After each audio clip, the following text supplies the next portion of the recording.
So you just received your acceptance letter to become a FAMU Rattler at the #1 public HBCU of the country. Yay! So what's next? You chose FAMU. Now, what happens now? Let's find out.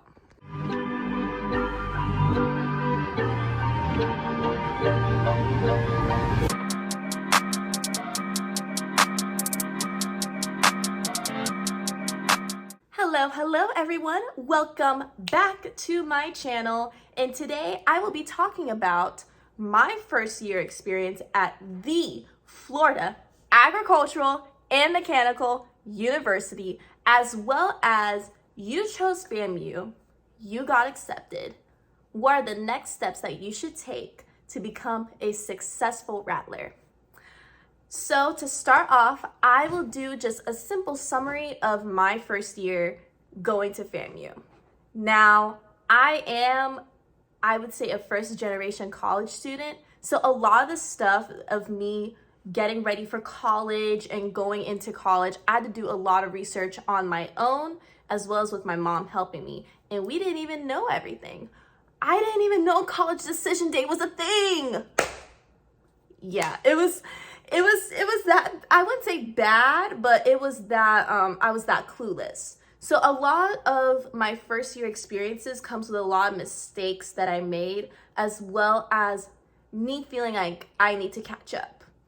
So fall semester, I will consider it probably the most important semester ever. And the main reason I say this is because that's your foundation for all the stuff that's going to happen this spring. Not only that, you have to make sure that your GPA is good.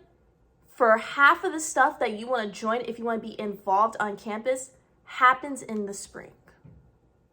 So my fall semester, I didn't know that. I mean, I went to the club and organization fairs and stuff, but I didn't really take it too seriously because I was just like, oh, it's just something that won't benefit me in the future. However, FAMU is literally all about connections. So with FAMU being all about connections, that messed me up for spring semester when all the orgs are dropping. You see all the probates and all the parties and all like the induction ceremonies and stuff like that. And I'm over here just like, I have no connections. I don't live on campus because I lived with my mom for the first year of college. So yeah, being off campus and not knowing that clubs and organizations really benefit you for not only lifetime friendships, but also having connections throughout campus, you could say that I'm fixing up my mistakes now. I'm fixing up my mistakes. And also that means I'm informing you of what mistakes not to make so you don't end up in the same place that I'm at, where you feel behind and you feel like you only got stuck in your books, or maybe you just partied too much and you didn't have priorities straight. I know for me, it was me kind of being introverted and not being able to open myself up to meet new people, as well as I partied all fall semester, especially during homecoming. Now, homecoming, I say, is a pass because homecoming is all about the parties as well as the fun on campus. You get to see the alumni and the alumnas and the homecoming game. Now, let's actually get down into what I think is not only the do's and don'ts, but the steps that you should take to where you can become a successful and possibly well-known Rattler on campus.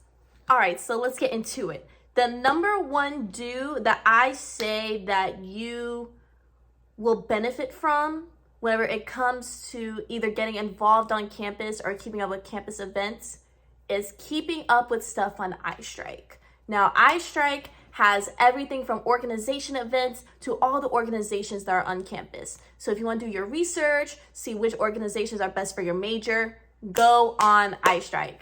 And iStrike also has an Instagram page to where you see all the flyers for the events related to all the approved orgs on campus. It's called Live, Love, Strike. And you're probably going to see it by the time you start your first semester. But if not, and you're watching this video, I'll see if I can link it down into my bio so that you can click it and follow it and stay updated. Now, with iStrike, you can see, like I said, you can see all the organizations. What I did after I realized that, man, I need organizations to actually, know people, and get to know people instead of being by myself. I basically went through all of the 300 something organizations that are in there. It may seem tedious, but it is worth doing. And I made a list of all the organizations now that I would potentially be interested in. And whenever you make that list, whenever you end up going to the organization fair that they have in the fall, you can go to all of those kiosks. Instead of running around like you're lost, you can go to those kiosks and you can see what they're all about, talk to some of the members, put your name, phone number, school email down, do whatever you need to do. All I know is that it will get you to where you want to be if you want to be that involved on campus. So to round it up, iStrike, best friend you will ever have. Instagram, live, love, strike. You will literally see everything that goes down unless it's something off campus like parties at the clubs and whatnot, which, those pages will follow you on your own because they're low-key trying to get promoters literally every single year. So they'll find you. If you want to be a promoter, they'll probably send you a little quick DM if you have enough followers to where you can become a little promoter for that specific party company, and then you get into parties for free and stuff like that. I almost did it, but it really wasn't for me. So I'm just like, that's not really up my alley. But yes, live, love, strike, iStrike, best friend in the world if you're trying to get involved. On to number 2, which is, even though we are very much infamous for, financial aid. Now, one thing I will say, always go to financial aid in person. You do not want to be sitting on hold for an hour on the phone hearing about every little history detail about FAMU while waiting for someone to make sure that your money or your scholarships or anything related to student loans or anything is straight. Go in person, and also go early in the morning, because not only there will be long lines the minute those doors open for the first 2-3 weeks after there's the supposed refund drop, you're probably gonna not get a straightaway answer. So my advice is to go in the morning, go in person whenever you're able to speak. Oh, also go on a day that you don't have classes, or if you have an evening or afternoon class, go during then.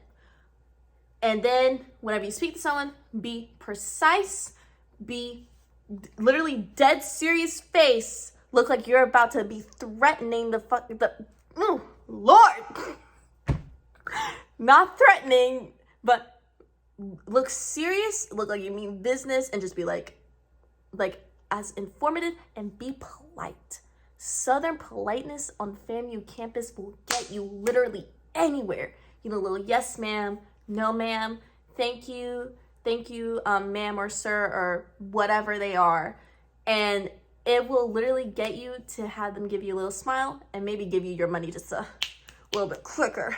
So, so financial aid, as soon as that date drops that you're supposed to get your money and they start processing that stuff, go and make sure you use manners, make sure you're concise, and make sure you're serious. An example that I would give is fall semester. I was nice, but also serious.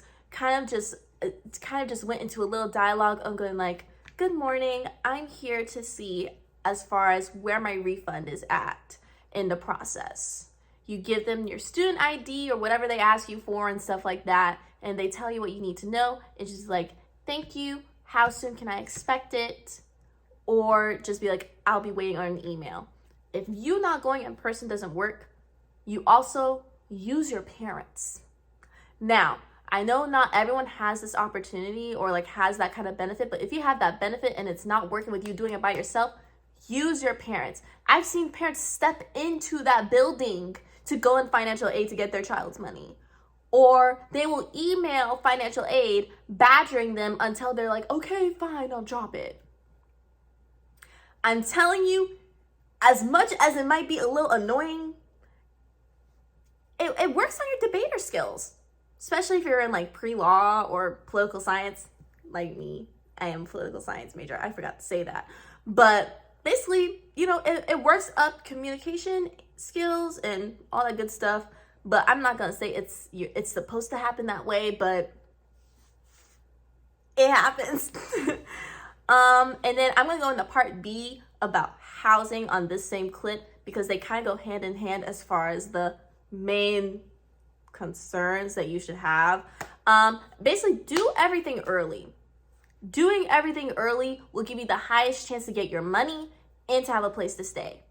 But do it early. Do it either the day of, midnight drop, do it, just do it. If you do it later, that's your chances going from this to literally this. And I don't think you want that to happen. Like I said, it won't guarantee anything, but it'll definitely give you something that'll be like, I have a better chance of this happening as far as me getting housing, me getting my money.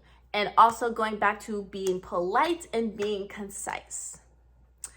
So to sum that all up, financial aid, as soon as the money's supposed to drop, go there early within the first 2 weeks. As soon as it hits little 8 or 9 o'clock or whatever time it opens, you either go there or you call if you can't go, although I do not recommend calling. Be polite and concise and serious. And for housing, same way. Apply early. As soon as that little midnight drop happens, apply. So you apply, basically get there early. And then if you have any questions, even with housing, polite, concise, and serious. And that is the summary of number 2. And my third and final point that I want to address today, I'm going to do part A and part B, is going to be grades and friends. At the end of the day, you want to have fun in college, make friends, go to parties, have the fun college experience that you deserve. But also make sure to keep your grades into account. FAMU has a lot of stuff going on. And as long as you use your resources right, whether it's the library, which most of the time is open 24 hours. So if you need a little isolation, you can go there at 3 o'clock in the morning. But, library's open 24 hours. If you get mentors or mentees, use them. Another thing is use writing labs or those tutoring labs that also happen in the library. As much as it may seem that they might not help, they help loads. They help so much. So there has to be a check and balances with everything. Grades, Monday through Thursday, live it up Friday through Saturday, and then go to your little church on Sunday so you can ask forgiveness for your sins of Friday and Saturday. So just set out that schedule, set out your schedule of when you're going to do your homework, when you're going to do your studying, and you don't need a little schedule for Friday and Saturday because you're going to be either at Potts or at Baja's. So, or if you want to be a little ghetto, 10. So, like I said, just checks and balances. Make sure your grades are always your priority, because at the end of the day, college is your future. It's your higher education. If you want to go get your little PhD, get your little law degree, get anything higher than a bachelor's degree, you have to keep yourself in check. Even if you're only getting a bachelor's degree, you have to keep yourself in check. Because at the end of the day, you want your degree. And as long as you put that first, it'll go a lot more quicker with your work, to have more time to do things like partying, like hang out with your friends. If you end up getting the part of your little HBCU love story, then you could definitely have one of those too. And, like I said, checks and balances. Create a schedule. And then don't worry about missing out on a party that's on a Tuesday or a Wednesday or on a Thursday. Believe me, they are all the same. I promise you. They are all the same thing, just different themes and slightly different music. You're going to hear dreams and nightmares at every party. You're going to have a little soulful fun at every party before it hits 2 o'clock and you have to exit out of the club. I promise you. grades will come first, and parties will be the same thing, different company, different promoter. That's really all I have. Thank you so much for deciding to watch my video to see what steps that I think you should take to become the best rattler that you can be. So thank you for watching for You Got Accepted to FAMU. What's next? And make sure you like, subscribe, comment if you have any questions. If you don't want to go in the comment section, you can always DM me personally. I have my Instagram linked down in my bio, and I'll also have it written within the video. I hope you guys have a nice and blessed day. Peace.